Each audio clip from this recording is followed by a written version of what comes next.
بجی ہے چند سانسیں یا نبی تشریف لے آؤ کہ رستا تک رہی ہے آپ کا بیمار کی چوکھٹ۔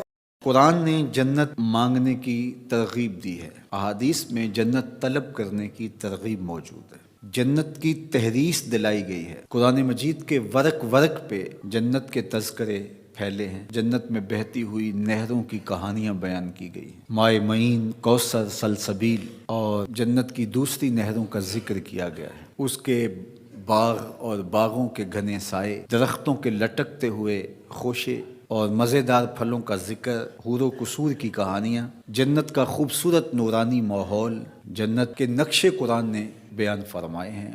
ورق ورق پہ جنت کی کہانیاں بیان فرمائی گئی ہیں۔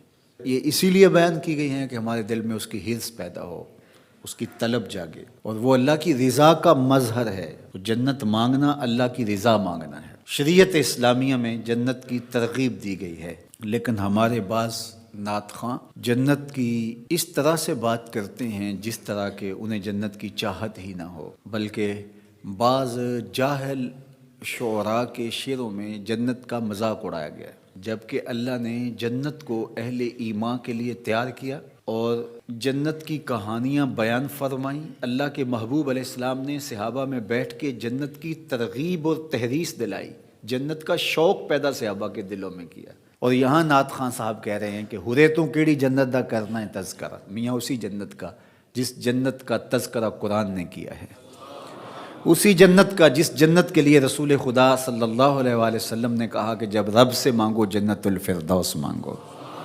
اسی جنت کا ذکر کر رہے ہیں میاں جس کے لیے حضور ہاتھ پھیلا کے اللہ سے جنت کی طلب کرتے تھے، اسی جنت کے لیے جس جنت کی صحابہ کو حضور نے بشارت دی ہے، ابو بکر فی الجنہ، عمر فی الجنہ، عثمان فی الجنہ، علی فی الجنہ، طلحہ فی الجنہ، زبیر فی الجنہ، عشرہ مبشرہ کو بشارتیں دی ہیں، اسی جنت کا ذکر کر رہے ہیں، اسی جنت کا شوق سینوں کے اندر پالے ہوئے ہیں۔ تو جنت اللہ کی رضا کا نام ہے۔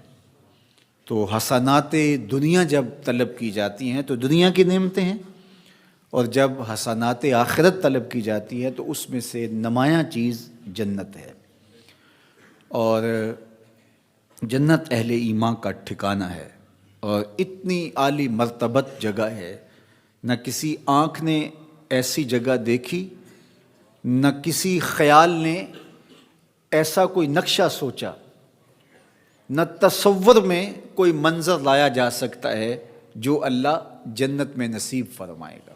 جنت ایسا ماحول تمہیں فراہم کرے گی کہ وہاں لا یسمعون فیہا لغوا ولا تاثیما، وہاں نہ اسم گناہ کی بات آپ کو سننے کو ملے گی اور نہ ہی کوئی لغو بات آپ کو سننے کو ملے گی۔ اللہ اکبر، وہ چیزیں جو آپ سننا چاہیں گے آپ کے کانوں تک وہی چیزیں پہنچیں گی۔ تو کیسا منظر ہوگا کہ آپ کی طبیعت پر جو شاق بنے، آپ کی طبع نازک پر جو گراں ہو، وہ چیز آپ کو سننے کو بھی نہیں ملے گی۔ موت ختم ہو گئی، موت کو بھی موت آ گئی، اب ابدی زندگی ہے، اور جنتی خوش ہو جائیں گے۔ اللہ تعالیٰ انہیں فرمائے گا کہ جنتیوں راضی ہو، وہ کہیں گے ما لنا لا نرضى، ہم کیوں راضی نہیں ہوں گے، ہمیں تو وہ ملا جس کا ہم تصور بھی نہیں کر سکتے تھے۔ اللہ فرمائے گا میں تجھے کچھ اور دینے لگا ہوں جس سے تم بالکل راضی ہو جاؤ گے۔ تو وہ کہیں گے مالک تیری مرضی، ہماری جھولی طلب کی پھیلی ہے، ورنہ کوئی شے رہ تو نہیں گی جو ہمیں ملی نہ ہو۔